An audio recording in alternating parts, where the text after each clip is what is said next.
Engineer की तैयारी करने वाले छात्रों को मेरा नमस्कार। आज हम लोग बेसिक इलेक्ट्रिकल इंजीनियरिंग का लेक्चर नंबर 6 स्टार्ट करने वाले हैं, जिसमें basic concept of electrical engineering ये कंटिन्यू करेंगे। साथियों, इससे पहले हम लोग लेक्चर 5 तक कंप्लीट कर चुके हैं। लेक्चर 1 में ये सारे टॉपिक्स हैं, ऐसे ही लेक्चर 2, लेक्चर 3, लेक्चर 4, लेक्चर 5 आप ये देख सकते हैं। लास्ट लेक्चर में हमने ये पढ़ा था कि रेसिस्टेंस पर उसके फिजिकल वेरिएशंस का क्या प्रभाव पड़ता है और उसके कुछ न्यूमेरिकल्स। और आज हम लोग 5th का ही second topic effect of temperature on resistance पढ़ने वाले हैं। तो लास्ट लेक्चर में हमने ये पढ़ा था change in resistance of A metallic conductor with variation in. ये दो टाइप से रेसिस्टेंस में चेंज हो सकता है, एक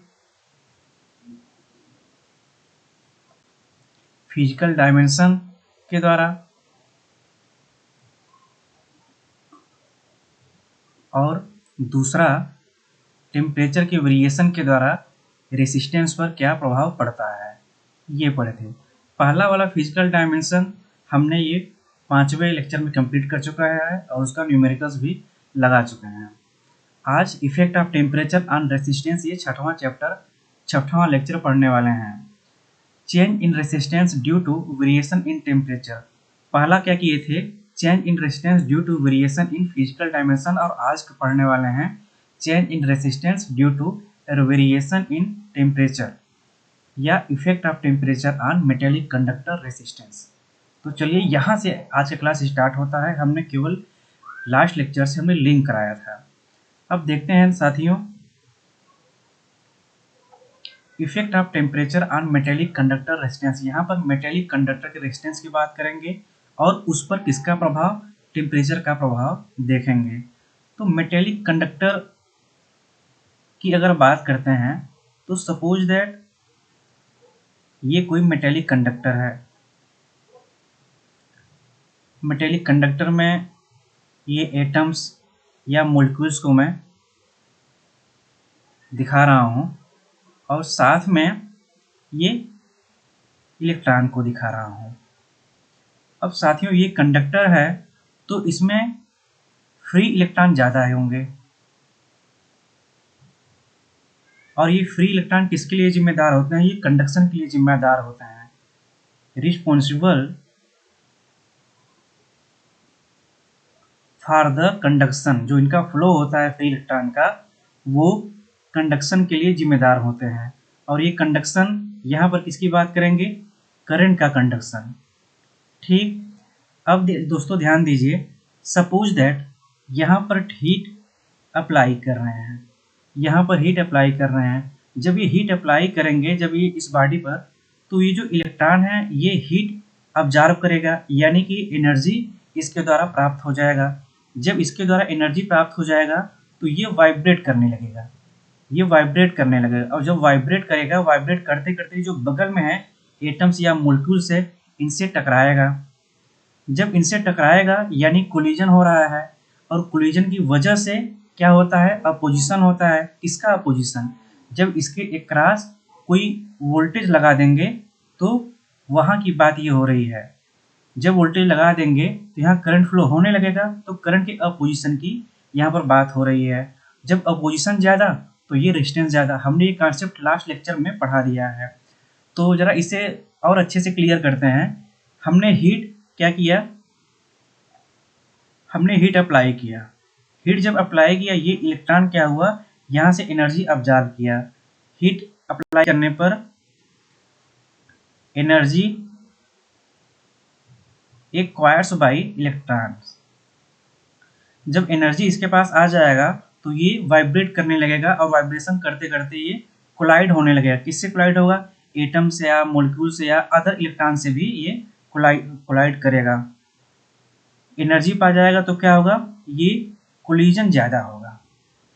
जब कोलिजन ज़्यादा होगा तो यानी क्या हो रहा है, अपोजिशन ज़्यादा हो रहा है। और ये अपोजिशन जब ज़्यादा होता है तो हमने ये पढ़ा है कि यानी कि इसका रेसिस्टेंस ज़्यादा हो रहा है। अब जैसे जैसे आप हीट बढ़ाते चले जाएंगे, जैसे जैसे आप हीट बढ़ाते चले जाएंगे, ये एनर्जी एक्वायर्स बाय इलेक्ट्रॉन ये इंक्रीज होता जाएगा और ये कोलिजन भी बढ़ता जाएगा इस फ्री इलेक्ट्रॉन का एटम या मॉलिक्यूल से या अदर्स फ्री इलेक्ट्रॉन से। और जब कोलिजन ज़्यादा बढ़ेगा करंट कंडक्शन के लिए अपोजिशन ज़्यादा तैयार हो जाएगा। जब अपोजिशन ज़्यादा हो जाएगा यानी कि रेसिस्टेंस ये इंक्रीज हो जाएगा। तो इस तरीके से आप देख रहे हैं कि हीट बढ़ाने पर क्या हो रहा है, हीट बढ़ाने पर रेसिस्टेंस फाइनली ये इंक्रीज हो रहा है। अब यहीं पर एक बात और जरा देखते हैं,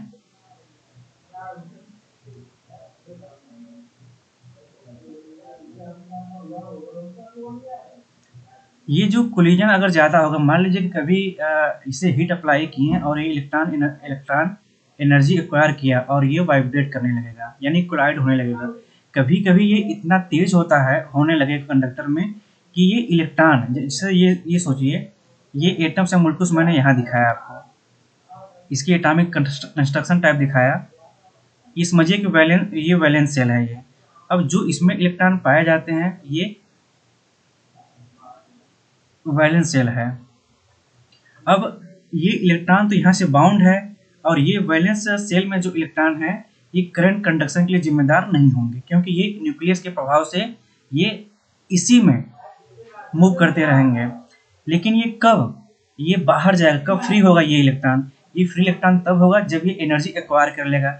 यानी कि यहाँ से जो ये फ्री इलेक्ट्रॉन जब इसे टकराया तो इस मॉलिक्यूल इसे जब टकराया इस मॉलिक्यूल के जो वैलेंस सेल में इलेक्ट्रॉन है वो फ्री हो जाएंगे। ये क्या, ये फ्री हो गया। ये क्या है, ये फ्री इलेक्ट्रॉन है और फ्री इलेक्ट्रॉन ये करंट कंडक्शन के लिए जिम्मेदार होता है। तो यानी क्या आप देख रहे हैं यहाँ के बाद से यहाँ ये दिख रहे हैं कि कोलिजन अगर ज़्यादा हो रहा है। अब यहाँ से भी एक ब्रांच बना लेते हैं। अगर कोलिजन ज़्यादा हो रहा है तो ये मतलब क्या हो सकता है कि इलेक्ट्रॉन जनरेट हो सकता है, में जनरेट इलेक्ट्रॉन, यहाँ फ्री इलेक्ट्रॉन बात करते हैं, में जनरेट फ्री इलेक्ट्रॉन। जब फ्री इलेक्ट्रॉन जनरेट होगा तो और ज़्यादा पहले की तुलना में इलेक्ट्रॉन्स आ जाएंगे यानी कोलिजन क्या हो जाएगा, कोलिजन बढ़ जाएगा। जब कोलिजन बढ़ जाएगा तो यानी अपोजिशन बढ़ गया। ठीक, अब अपोजिशन जब बढ़ गया यानी कि आर बढ़ गया। यानी कि इस ब्रांच में जो ये मैं समझाया इसमें भी देख रहे हैं कि टेम्परेचर बढ़ाने पर यानी हीट बढ़ाने पर ये रेजिस्टेंस बढ़ जा रहा है। और इस ब्रांच में भी अगर देखेंगे ऐसे ऐसे तो यहाँ पर भी टेम्परेचर बढ़ा रहे हैं तो फाइनली रेजिस्टेंस भी बढ़ जा रहा है। तो ये कंक्लूजन यहाँ पर क्या निकल रहा है, हम लोग इस कंक्लूजन पर आते हैं, इस कंक्लूजन पर आते हैं कि फॉर एनी मेटेलिक कंडक्टर, आप एलाई भी यहीं पर देख लीजिए, for any metallic conductor or alloy resistance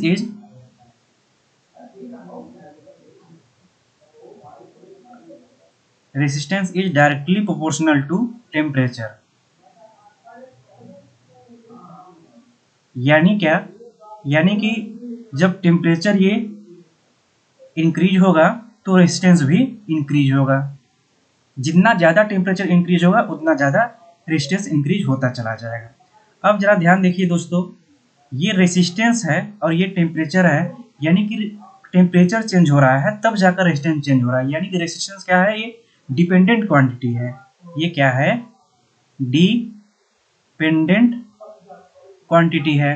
और जो टेम्परेचर है ये इंडिपेंडेंट है, इंडिपेंडेंट क्वांटिटी या टर्म जो भी आप बोलिए। अब ध्यान देखिए दोस्तों, जो डिपेंडेंट, अगर इसका ग्राफ बनाते हैं y और x एक्सिस पर, जो डिपेंडेंट क्वांटिटी होती है ये y एक्सिस पर होती है और जो इंडिपेंडेंट क्वांटिटी होती है ये x एक्सिस पर होती है। क्योंकि डिपेंडेंट क्वांटिटी y एक्सिस पर आती है और इंडिपेंडेंट क्वांटिटी x पर आती है। इसका मतलब ये हुआ कि टेम्परेचर की वेरी कराने पर ही रेजिस्टेंस इंक्रीज हो रहा है। तो अगर इसका ग्राफ खींचते हैं, ये टेम्परेचर ये x एक्सिस पर आएगा क्योंकि इंडिपेंडेंट है, इसको वेरी कराया जाएगा जिसकी वजह से ये रेजिस्टेंस भी चेंज होगा। और ये y एक्सिस पर रेजिस्टेंस ये हो गया। तो इसमें देख रहे हैं कि लगभग लीनियर बाई वाया एक्सपेरिमेंट के द्वारा ये पता चलता है कि लगभग लीनियर ये इसके बीच में ग्राफ बनता है।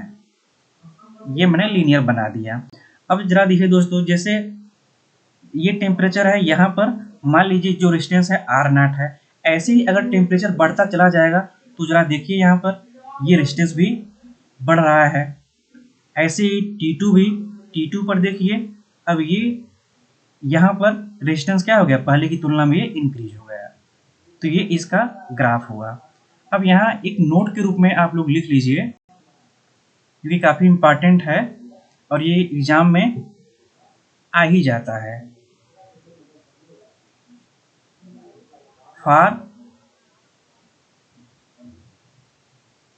फॉर सेमीकंडक्टर,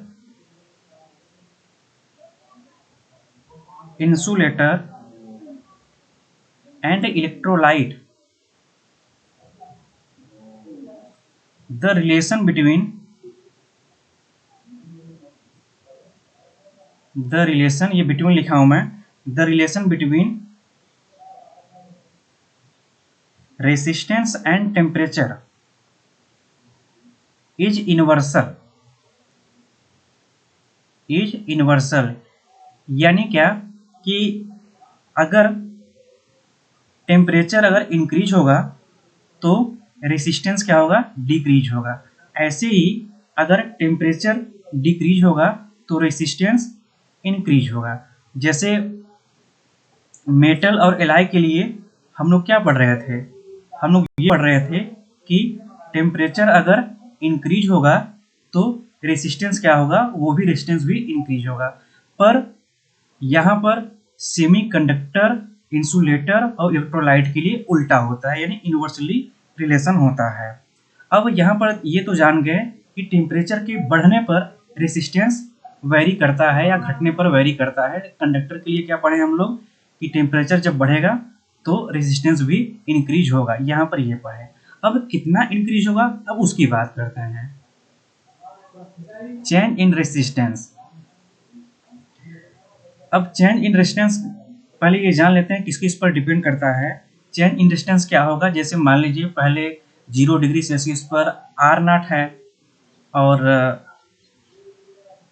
पहले ऐसे ही जान लीजिए change in resistance is directly proportional to initial resistance.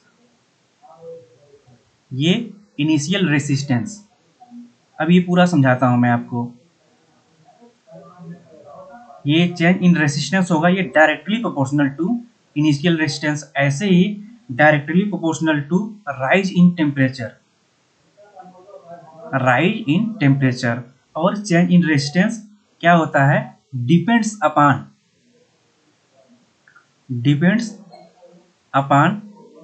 Nature of material.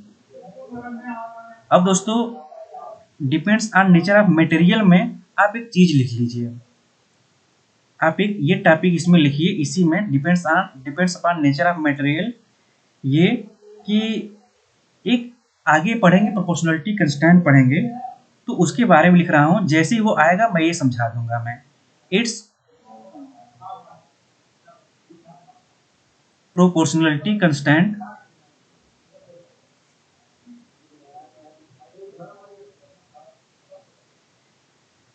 Will be constant. यहाँ इट्स प्रोपोर्शनलिटी वैल्यू लिखिए, its proportionality value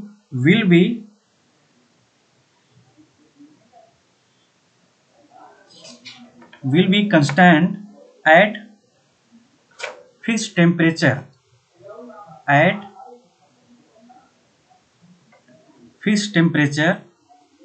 for each specific material. लिख लीजिए यहाँ पर स्पेसिफिक मटेरियल। अब ये जो लिखे हैं मैं इसे समझा रहा हूं मैं। अब जरा दोस्तों सपोज दैट आप कोई एक मटेरियल ले लीजिए, सपोज एनी मटेरियल, यहाँ पर मटेरियल की बात है, कंडक्टिंग एनी मटेरियल यहाँ पर लाइक मेटल एंड एलाई की बात ही कर रहे हैं, यहाँ पर मेटेलिक कंडक्टर की बात कर रहे हैं, मेटल और एलाई। सपोज दैट कि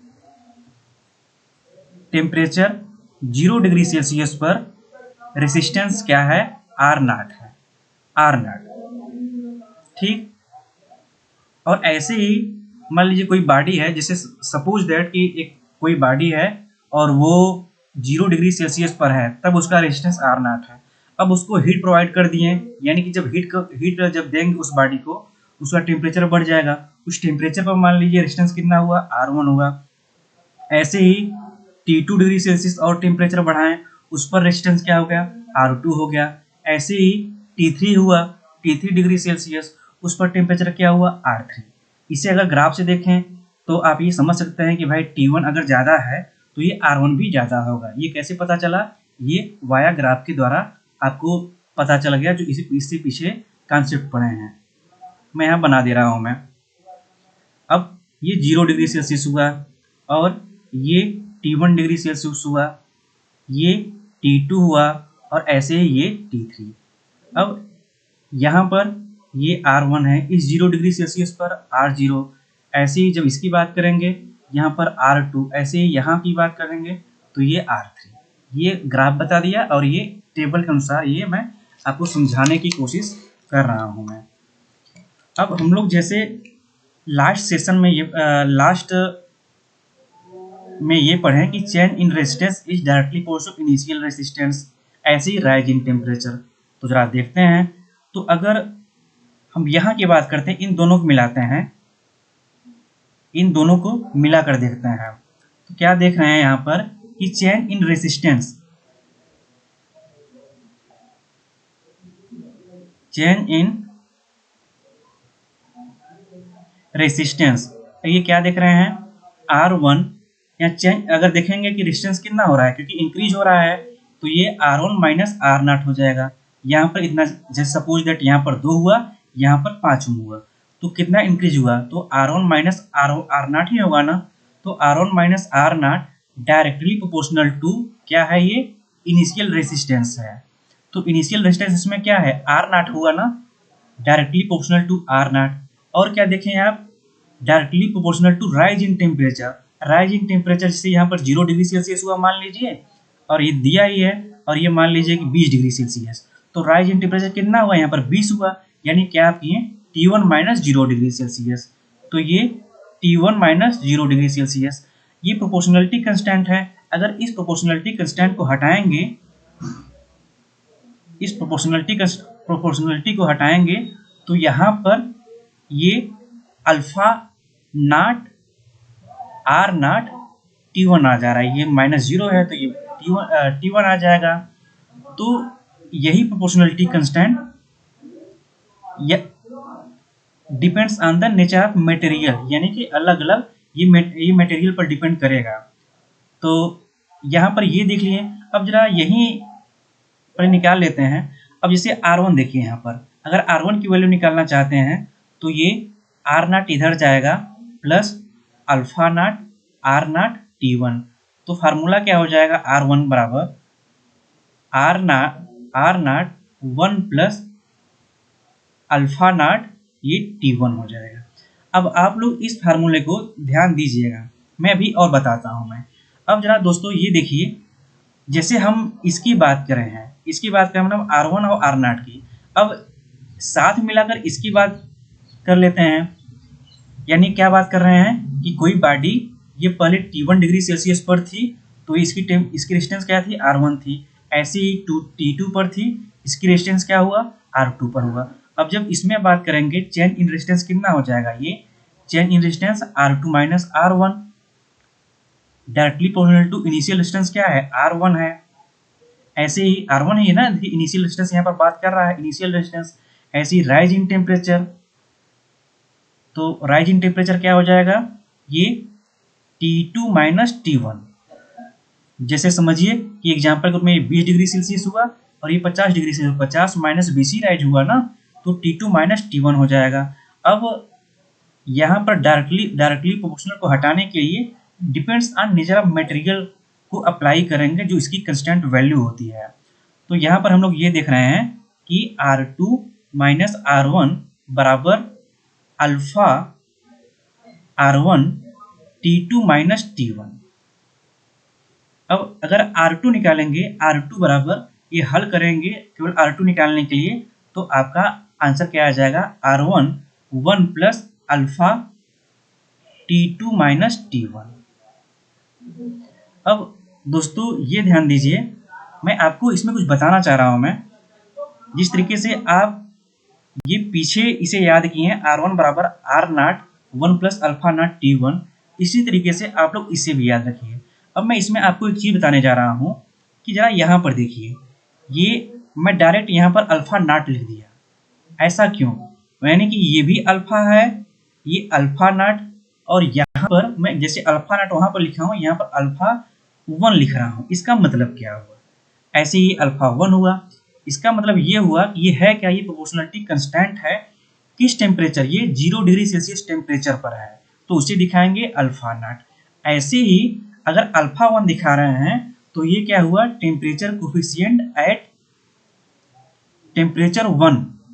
ऐसे ही अगर अल्फा 2 आ जाए, अल्फा 2 आ जाए, तो इसे क्या मतलब क्या हो जाएगा, टेम्परेचर कोफिशिएंट ऑन T2 और T2 टेम्परेचर। ठीक। अब यहीं पर अगर अल्फा नाट की वैल्यू निकालते हैं, यहीं से अल्फा नाट की वैल्यू निकालते हैं, यहाँ से निकालिए तो समझ में आ जाएगा। अब अल्फा नाट की वैल्यू निकालेंगे तो ये R1 माइनस आर नाट हो जाएगा, R1 माइनस आर नाट बटे में ये T1 आर नाट हो जाएगा, यानी ये आर नाट और T1 हो जाएगा। ऐसे ही अगर यहाँ पर अल्फा 1 की बात करें, ये अल्फा 1 है,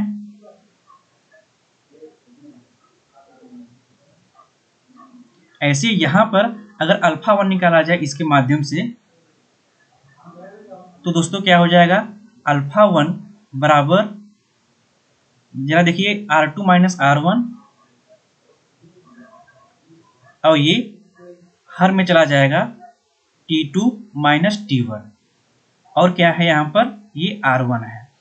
अब जिस तरीके से मैं आपको ये भी याद करने के लिए बोला और ये याद करने के लिए बोला, इसी तरीके से आप इसे भी याद कर लीजिए, इसे भी याद कर लीजिए।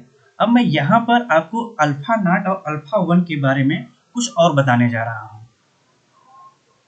तो जैसे कि आपने ये देखा कि, ध्यान दीजिए दोस्तों, बहुत ही इंपॉर्टेंट है, जो कि आपको न्यूमेरिकल जो होगा इससे बड़ा अच्छे समझ में आ जाएगा। ये 0 डिग्री सेल्सियस है, ये T1 डिग्री सेल्सियस है, ये T2 डिग्री सेल्सियस है, ऐसे ये T3 डिग्री सेल्सियस है, और ऐसे ये R0 डिग्री सेल्सियस है, ये R1 है, और ये R2 है, ऐसे ये R3 है।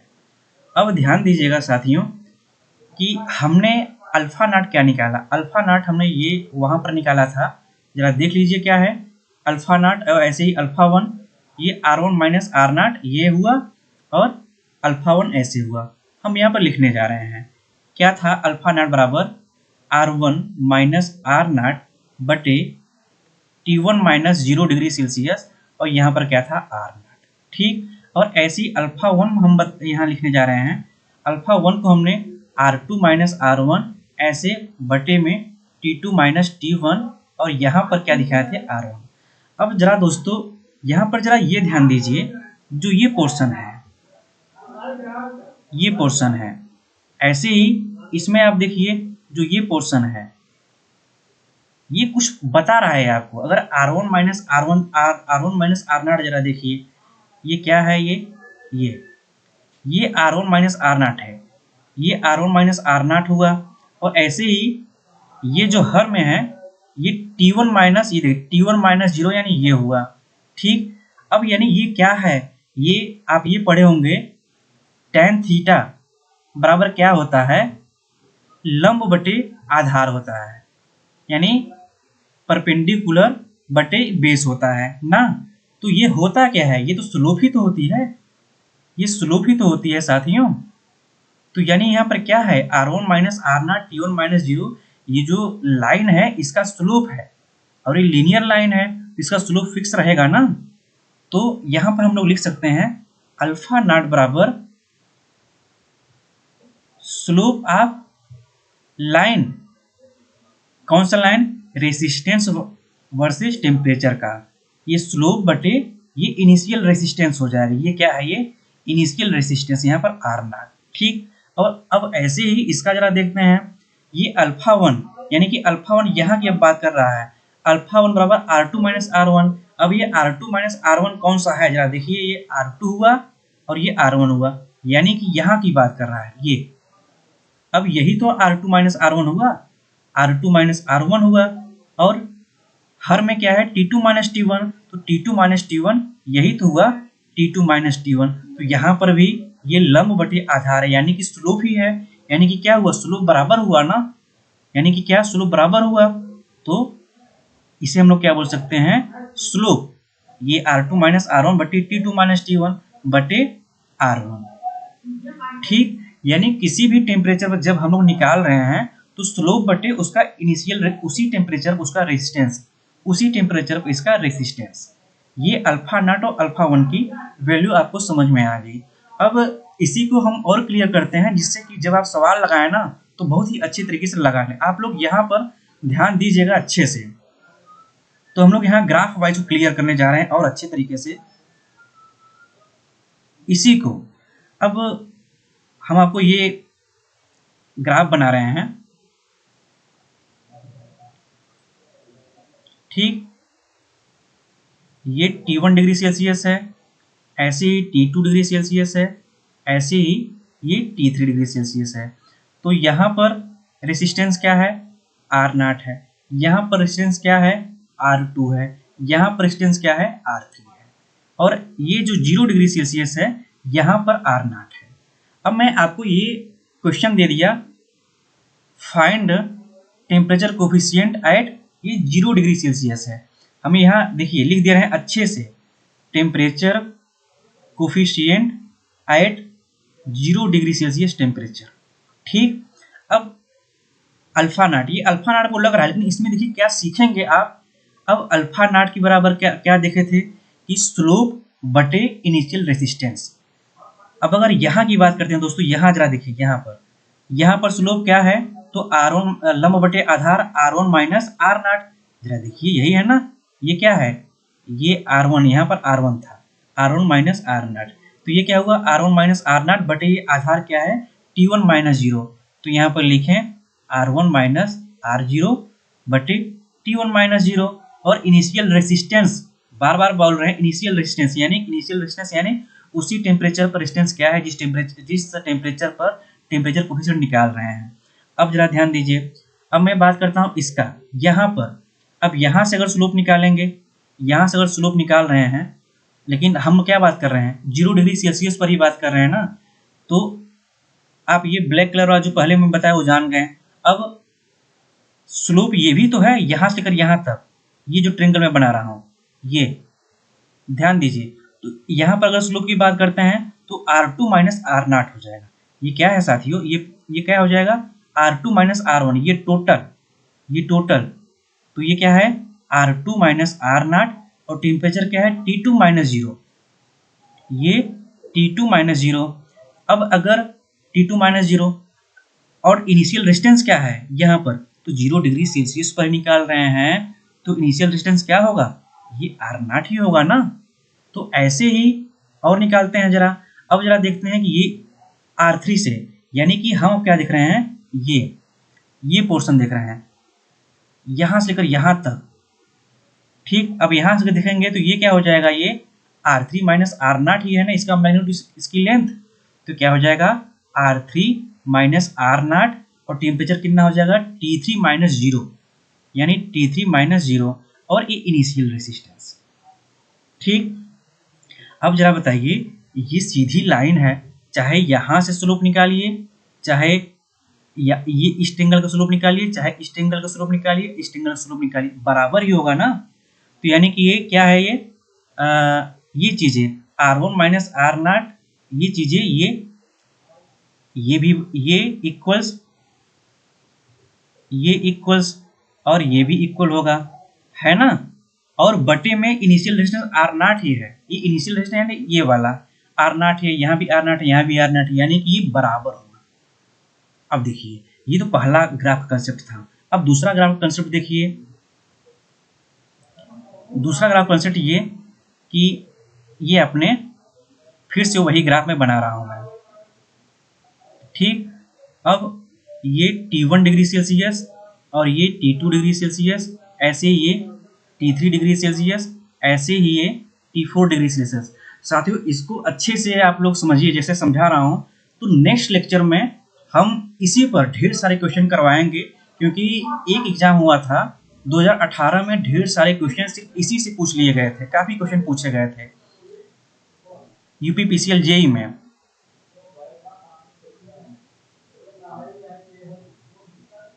यहाँ पर ये मान लीजिए ये R1 हुआ, यहाँ पर R2 हुआ, और ये R3 रेजिस्टेंस हुआ, और ये R4 हुआ, और यहाँ पर R0। अब हम यहाँ क्या बात करने जा रहे हैं, दूसरे कॉन्सेप्ट को समझाने जा रहे हैं आपको कि अब अल्फा 1 में जैसे वहां बताया था, अब यहाँ पर फाइंड नहीं, फाइंड ये अल्फा 1, ये अल्फा 2, ये देख लेंगे ऐसे। अब सपोज दैट आपको अल्फा 1 निकालनी है। अल्फा 1 का मतलब क्या? अल्फा 1 का मतलब जैसे हम आपको यहाँ समझाए थे, अल्फा नॉट का मतलब टेम्परेचर एट 0 डिग्री सेल्सियस। ऐसे यहाँ पर क्या हो जाएगा, ये क्या है, ये temperature coefficient at T1 degree Celsius. ठीक, T1 डिग्री सेल्सियस। अब अल्फा 1 बराबर क्या होगा? अब जब अल्फा 1 निकालना हो तो यहाँ से शुरुआत की। ये टेम्परेचर क्या है, 1, यानी T1 टेम्परेचर है। तो यहाँ देखिए, दूसरा कलर ले लेते हैं, यहाँ पर देखिए ये। अब अल्फा 1 की अगर बात करते हैं तो अल्फा 1 बराबर क्या हो जाएगा, इस पर स्लोप क्या है, R2 माइनस R1 बटे T2 माइनस T1, यानी स्लोप ये क्या हो जाएगा, R2 माइनस R1 बटे T2 माइनस T1। ठीक, अगर R2 की वैल्यू ना भी दिया रहे, अगर जैसे मान लीजिए कि ये R2 की वैल्यू नहीं दिया है, तो आप R3 भी कर सकते हैं, है ना। यानी कि अगर मैं समझाने के लिए दूसरा चीज समझाना चाह रहा हूं मैं, अब इसे मिटा भी दूंगा। आप यहाँ पर ये भी लिख सकते हैं, ये स्लोप तो बराबर ही होगा, स्लोप तो बराबर ही होगा। लेकिन अगर यहाँ पर टेम्परेचर क्या लिखेंगे, यहाँ पर यहाँ इनिशियल रेजिस्टेंस R1 लिखेंगे। ठीक, अब इसे आप ढेर सारा चीजें लिख सकते हैं, जैसे आप R3 माइनस R2 बटे T2 minus T3 minus T2 लिख सकते हैं। स्लोप तो बराबर ही है, लेकिन यहाँ इनिशियल रेजिस्टेंस क्या रखेंगे, ये R1 ही रखेंगे, कि हमने पिछले कॉन्सेप्ट में जाना। और आप ये भी बोल सकते हैं कि R4 minus R0 T4 minus 0 degree Celsius. अब यहाँ पर स्लोप बराबर हुआ, लेकिन हम यहाँ पर टेम्परेचर क्या रखेंगे, R1। ये इससे आपका कंसेप्ट क्लियर हुआ, पिछले आप भी रिपीट हो गया, लेकिन हम इसे नहीं बताने जा रहे हैं। ठीक, अब यही बात हम करते हैं कि अब मान लीजिए अल्फा 2 निकालना हो। अब अल्फा 2 निकालना हो तो अल्फा 2 निकालने के लिए यहाँ से स्टार्ट करेंगे। ये अल्फा टेम्परेचर T है, तो क्या स्लोप यहाँ पर क्या है, R3 माइनस R2। देखिए यहाँ पर स्लोप यही है ना, इसकी लंबाई कितनी है, R3 माइनस R2, और ये कितना है, आधार कितना है, T3 minus T2, T3 minus T2। ठीक, अब यहाँ पर क्या कर सकते हैं, इनिशियल डिस्टेंस क्या रखेंगे, R2 रखेंगे। अब जैसे इसका ढेर सारा लिखे थे, तो इसका भी ढेर सारा लिख सकते हैं, स्लोप कोई भी बना सकते हैं, R4 माइनस R2 और T2 माइनस T2। स्लोप ही तो हुआ, लेकिन यहाँ पर इनिशियल रेजिस्टेंस क्या रखेंगे, R2 रखेंगे। ठीक है ना, मैं इसे यहाँ पर इरेज कर देता हूँ। तो यहाँ पर अल्फा 1 और अल्फा 2 ऐसे निकाला जाएगा, जिसे अल्फा 1 अल्फा 2। तो ठीक है दोस्तों, अब यहाँ पर हम लोग हमेशा ये ध्यान रखें, जब भी टेम्परेचर कोफिशिएंट निकालना पड़ेगा, टेम्परेचर कोफिशिएंट ये नोट डाउन कर लीजिए अच्छी तरीके से आप लोग, कि जब भी टेम्परेचर कोफिशिएंट निकालना पड़ेगा, टेम्परेचर कोफिशिएंट बराबर क्या हो जाएगा, स्लोप बटे रेसिस्टेंस एट दैट टेम्परेचर। जिसे बार बार इनिशियल रेजिस्टेंस बोल रहा हूं मैं, टेम्परेचर कोफिशिएंट एट टेम्परेचर, यहाँ पर स्पेसिफिक टेम्परेचर लिख दीजिए, एट स्पेसिफिक टेम्परेचर। तो ये आप हमेशा ध्यान रखिए, temperature coefficient at specific temperature जब भी पूछे उसका स्लोप किसी भी तरीके से निकले स्लोप निकाल दीजिए, बट ये रेसिस्टेंस एट दैट टेम्परेचर कर लीजिए। ठीक है साथियों, अब नेक्स्ट हमें ये कॉन्सेप्ट पर पढ़ते हैं कि आपने यहाँ पर देखा कि ये भाई बराबर है, लेकिन यहाँ पर क्या है, क्या ये बराबर है कि नहीं है? ये बराबर नहीं होंगे। माना कि ये जो है ये स्लोप बराबर है, इसका भी बराबर है, इसका भी बराबर है। क्यों बराबर है? ये इसलिए बराबर है क्योंकि ये लाइन है और लाइन का स्लोप ये सेम है, स्ट्रेट लाइन है। तो यहाँ पर अल्फा 1 अल्फा 2 बराबर नहीं है। क्यों नहीं है? क्योंकि ये R1 है और ये R2 है, डिफरेंट हुए ना। ये टेम्परेचर ज़्यादा तो R1, टेम्परेचर ज़्यादा तो रेजिस्टेंस भी ज़्यादा। यहाँ R2 यहाँ पर ज़्यादा है तो रेजिस्टेंस भी ज़्यादा है, तो ये वैल्यू क्या हो गई, अलग अलग हो गई। इसलिए यहाँ पर क्या डिसीजन क्या आते हैं कि जो अल्फा 1 अल्फा 2 है बराबर नहीं है। तो यहाँ पर ये बोल दीजिए अल्फा 1 ये बराबर नहीं है। क्यों नहीं है? ड्यू टू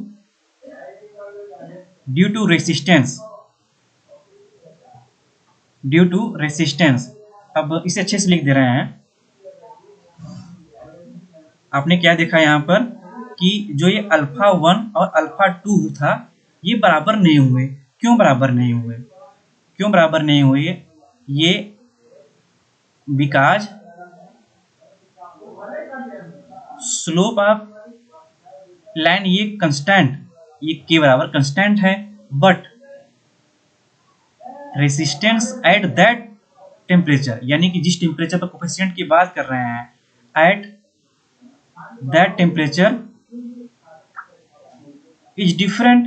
क्यों डिफरेंट होगा? क्योंकि टेम्परेचर ही डिफरेंट है तो रेजिस्टेंस तो डिफर होगा ही ना। अब यहाँ पर ये बात आती है, अच्छा ठीक है ये अल्फा 1 अल्फा 2 बराबर नहीं है तो छोटा बड़ा तो होगा, तो कौन सा बड़ा है ये देख लेते हैं। Which is greater. अब ये भी तो देखते हैं कौन सा बड़ा है ना। तो अल्फा 1 आप क्या निकालें, आप कुछ भी निकाल लीजिए। अल्फा 1 बराबर आप ये देख लिए थे R2 माइनस R1, ये T2 माइनस T1। अब यहाँ पर आप लोग कंफ्यूज बिल्कुल ना होइएगा अगर मैं यहाँ पर लिख दूं R3 यहाँ पर मैं लिख दूं R3 माइनस R1 बटे T3 माइनस T1, तो स्लोप ही तो है ना। लेकिन यहाँ पर हम टेम्परेचर क्या लिखेंगे, R1 लिखेंगे। और ऐसे ही अगर अल्फा 2 ये लिखा जाएगा तो ये अल्फा 1 तो ये क्या हो जाएगा, कुछ भी बोल दीजिए R3 माइनस R2, ये T3 माइनस T2। लेकिन यहाँ पर रेजिस्टेंस क्या होगा, R2। ये हम एक ही ऑब्जेक्ट की बात कर रहे हैं, एक ही मटेरियल की बात कर रहे हैं जिसकी लाइन सेम होगी। एक ही मटेरियल की बात यहाँ पर कर रहे हैं कि भाई एक ही मटेरियल का टेम्परेचर T1 पर जो टेम्परेचर कोफिशिएंट है और उसी मटेरियल का T2 यानी बढ़ाने पर उसकी रेजिस्टेंस की वैल्यू क्या, टेम्परेचर कोफिशिएंट की वैल्यू क्या होगी। अब जरा देखिए, अगर सेम मटेरियल है तो इसका स्लोप क्या होगा, सेम होगा। ठीक, अगर सेम मटेरियल है तो ये क्या होगा, स्लोप सेम होगा, जो मैं पीछे समझाया मैं। क्यों सेम होगा? क्योंकि बिकॉज सेम मटेरियल है, ये सेम मटेरियल की ही बात कर रहे हैं, सेम मेटल की ही बात कर रहे हैं, मेटल या एलॉय की बात कर रहे हैं। तो यानी R1 जिसका ज्यादा, ये R1 क्या है, अब टेम्परेचर मान लीजिए T2 इज ग्रेटर देन, यहाँ पर T2 मान लेते हैं T2 ग्रेटर देन T1। तो जब ये T2 ग्रेटर देन T1 होगा तो यानी क्या, R2 ग्रेटर देन R1 होगा, है ना। R2 ग्रेटर देन R1 होगा क्योंकि यहाँ पर मेटल या एलॉय की बात कर रहे हैं। जब R2 और R1 ग्रेटर देन होगा तो यहाँ पर टेम्परेचर कोफिशिएंट देखिए क्या है, अगर R1 बढ़ेगा तो टेम्परेचर कोफिशिएंट घटेगा, अगर R बढ़ेगा तो टेम्परेचर कोफिशिएंट घटेगा। तो यहाँ पर देख रहे हैं कि जो अल्फा 2 है और अल्फा 1 है, ये R1 कम है इसलिए अल्फा 1 ज्यादा है। दोस्तों ध्यान दीजिएगा। तो यानी यहाँ पर हम लोग एक इस कंक्लूजन पर भी आते हैं कि किसी भी टेम्परेचर पर कोफिशिएंट की अगर बात किया जाए तो वो inversely proportional to resistance at that temperature.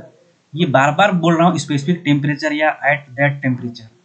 ठीक, ये आप इससे भी समझ लीजिएगा। वैसे फार्मूले से ही आपको ये alpha T inversely proportional to resistance for metal or alloy. अब यहाँ पर ये बातचीत हो गई कि अल्फा 2 माइनस अल्फा 2, जैसे यही मैं बोल दूं कि जरा आप बताइए अल्फा 20 में अल्फा 20 अल्फा 30 में कौन सा बड़ा है। तो वही फंडा बनाइए कि जिसका अल्फा ज़्यादा उसका, जिसका टेम्परेचर ज़्यादा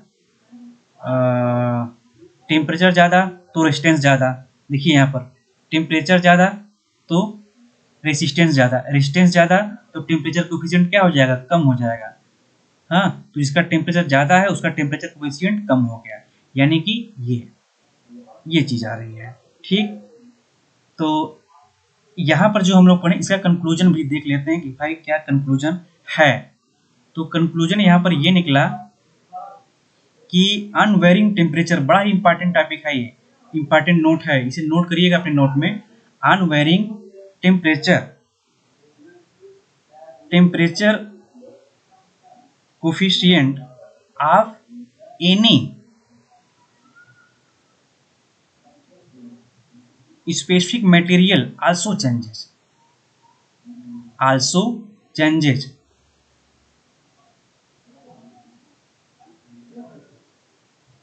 for metal or alloy। ठीक दोस्तों, एक बार फिर से मैं इसे क्लियर कर दे रहा हूं कि जो ये स्लोप होगा, भाई अल्फा क्या होता है, टेम्परेचर कोफिशिएंट क्या होता है, स्लोप बटे ये initial resistance at that temperature, ये alpha T at that temperature. तो ये स्लोप तो सेम रहेगा इस लाइन के लिए, पर ये R1 R2 पर ये R1 R2 तो चेंज होगा, जिसकी वजह से ये टेम्परेचर कोफिशिएंट ये टेम्परेचर पर वेरी करता है। Unvarying temperature coefficient of any specific material also changes for material or alloy, लेकिन बट इन स्मॉल फ्रैक्शन, बहुत कम फ्रैक्शन में। कभी कभी अगर सवाल ऐसा आता है तो आप बिना अल्फा 20 निकाले ही आप क्वेश्चन को लगा देंगे तो आपका लगभग आंसर आ जाएगा। हाँ, लेकिन ऐसा आप लोग मत निकालिएगा, मैं ढेर सारे क्वेश्चन लगाऊंगा। तो दोस्तों ये चीज़ें हो गई। अब एक और नोट की बात करते हैं, यहाँ पर आप लोग नोट करिए, जिससे हम लोग ये चार चीज़ें पढ़े। अब अल्फा नाट और अल्फा 1 के विषय में भी पढ़े, और R1 और R2 कैसे निकाला जाता है वो पढ़े। तो क्वेश्चन को, न्यूमेरिकल को और आसान करने के लिए कुछ चीज़ें और याद रख लीजिए कि टेम्परेचर, एक फार्मूला ये रखिए, temperature coefficient at any temperature. आप ऐसे इसे बार बार पढ़िएगा, temperature coefficient at T temperature, at any temperature मैं बोला, temperature coefficient at any temperature. जैसे अगर अल्फा 10 दे दे, temperature coefficient at 10 degree Celsius, ऐसी अल्फा 20 दे दे, temperature coefficient at 20 degree Celsius. ठीक, तो alpha T equals alpha naught बटे 1 प्लस अल्फा नाट टी। जैसे एग्जाम्पल के तौर पर अगर अल्फा 1 बोल दे तो यानी अल्फा नाट बटे 1 प्लस अल्फा नाट टी 1। ऐसे ही अल्फा 2 बोल दे तो क्या करेंगे, अल्फा नाट बटे 1 प्लस अल्फा नाट टी 2। ठीक, यानी कि अगर आपके पास, यानी कि अगर आपके पास अल्फा नाट दिया हो और कोई टेम्परेचर दे दिया और उस टेम्परेचर पर टेम्परेचर कोफिशिएंट निकालने के लिए बोल रहा है, तो ये अल्फा 1 अल्फा 2 हो जाएगा। अब इसी में एक नोट और करिए, ये याद करिए, इससे ये भी इसका मतलब समझ लीजिए। अब जैसे मान लीजिए एक दो टेम्परेचर कोफिशिएंट आपके पास आ गए हैं, मतलब दो टेम्परेचर कोफिशिएंट दिए हैं और दोनों के टेम्परेचर दिए हैं, तो उनमें क्या रिलेशन आता है, अल्फा 2 बराबर 1 बटे alpha 1 plus T2 minus T1। ठीक, अल्फा 2 बराबर 1, अब ये पूरा ब्रैकेट में 1 बटे alpha 1 plus T2 minus T1 ये हो जाए। इनका यूज मैं आप लोगों को बताऊंगा मैं न्यूमेरिकल के द्वारा। ठीक है साथियों, अब कुछ थोड़ा मोड़ा अभी 44 मिनट हुआ है, कुछ क्वेश्चंस देख लेते हैं हम लोग जल्दी। तो क्वेश्चन 1 आपको एक मैं ग्राफ दे रहा हूं मैं, सपोज दैट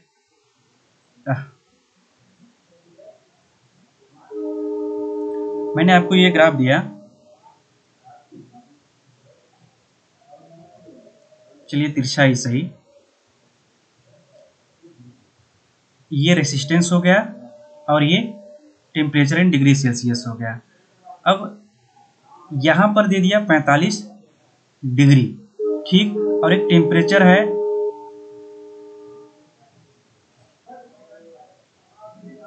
टेम्परेचर है 40 डिग्री सेल्सियस, और यहाँ पर ये 0 डिग्री सेल्सियस दिया है। इस पर रेसिस्टेंस क्या है, 30 ओम है, ठीक। ये स्लोप का ही 45 डिग्री ये दिया, ये 45 डिग्री दिया है। मैं यहाँ पर स्लोप बोलकर आपको आपका काम आसान कर दिया, मुझे स्लोप नहीं बोलना चाहिए था। तो यहाँ पर निकालना है find the value of alpha naught, find value of alpha naught. अब अल्फा नॉट मतलब समझ गए कि क्या होता है, temperature coefficient at 0 degree Celsius.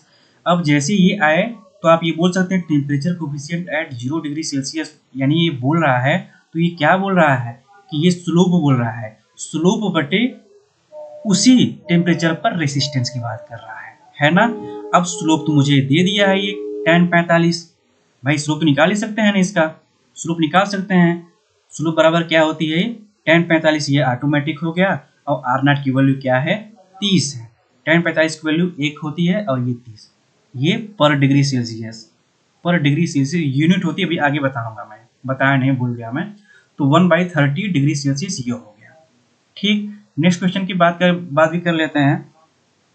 अब यहाँ पर दे रहा है for the graph shown in the figure find the value of the temperature coefficient of resistance इन पर डिग्री सेल्सियस। ये इसका ऑप्शन दिया है, पर यहाँ पर ग्राफ नहीं दिया है, हम आपको ग्राफ बनाकर बता दे रहे हैं कि कौन सा ग्राफ है।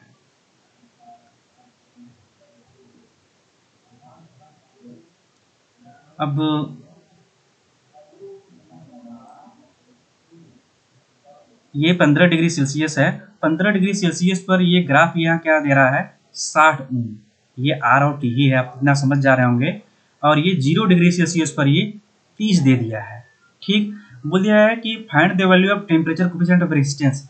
जब भी टेम्परेचर के बारे में जानकारी न दे कि किस टेम्परेचर पर बात कर रहा है, तो आप हमेशा 0 डिग्री सेल्सियस ही मानना होगा आपको, ठीक। अब यहाँ पर यानी कि मुझे क्या निकालना है, फाइनली अल्फा नॉट निकालनी है। अब अल्फा नॉट निकालनी है तो हम ये बोल रहे हैं, जब भी किसी भी टेम्परेचर पर बोले स्लोप निकाल दीजिए बटे रेजिस्टेंस एट दैट टेम्परेचर, यानी कि आर नॉट। अब यहाँ स्लोप कैसे निकलेगा, स्लोप कैसे निकलेगा, तो ये देखिए यहाँ पर स्लोप यानी कि 0 डिग्री सेल्सियस बात कर रहा है, ये 0 डिग्री सेल्सियस हुआ, तो स्लोप इस लाइन का देने के लिए मुझे ये दे दिया है, ये क्या है, 60 - 30 है, ठीक है। देखिए यहाँ पर 60 ओम है, यहाँ पर 30 ओम है, ये 30 हो गया। तो स्लोप लंब और आधार में क्या है, टेम्परेचर है 15 - 0 डिग्री सेल्सियस, ये होगा, तो 15 - 0 हुआ, ये तो स्लोप हो गया। अब रेजिस्टेंस एट दैट टेम्परेचर, ये क्या हो जाएगा, रेजिस्टेंस एट दैट टेम्परेचर 30 हो जाएगा, यानी कि 30, ये क्या हो जाएगा, 30/30 इंटू 15, ये कट गया, यानी कि 1/15 पर डिग्री सेल्सियस इसका आ रहा है। 1/15 पर डिग्री सेल्सियस इसका क्या आएगा, 1/15 का आंसर क्या आ जाएगा, 15, इसका लगभग 0.06 पर डिग्री सेल्सियस आएगा, यानी इसका आंसर ये होगा, ठीक। अब थर्ड क्वेश्चन की बात कर लेते हैं यहीं पर। An aluminium conductor having resistance of 15 ohm at 40 degree Celsius at 40 degree Celsius is heated to 120 degree Celsius, यानी कि एक ये सपोज दैट ये एल्यूमिनियम कंडक्टर है, हाँ। अब यहाँ पर शुरुआत में 40 डिग्री सेल्सियस पर ये क्या था, ये 15 ओम था। अब हीट किया गया, जब हीट किया गया कहाँ तक हीट किया गया, 120 डिग्री सेल्सियस तक हीट किया गया। एक मिनट साथियों,